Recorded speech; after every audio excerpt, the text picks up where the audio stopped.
সে আপনার ওয়েবসাইটে ঢুকে আপনার গুগল ওয়েবমাস্টার টুলসে ঢুকে সেই কাজগুলো করে দিতে পারবে।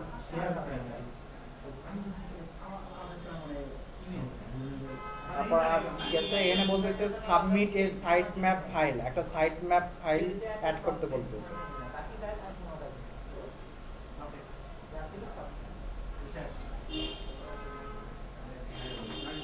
এখানে অ্যাডে ক্লিক করবেন, তারপর আপনার সাইট ম্যাপ কি হবে, এই যে ওয়েবসাইট, আপনার ওয়েবসাইটটা তো এইটুকু, তারপরে আপনার কি ছিল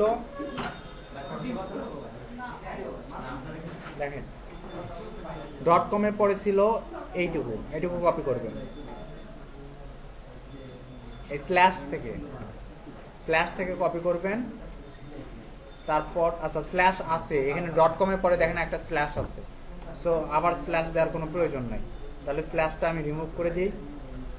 তারপরে যেটুকু আছে atom.xml redirect false result equal 500, এখন আপনি সাবমিট করতে পারেন। আচ্ছা সাবমিট করার আগে তার আগে একটু টেস্ট করে নিই।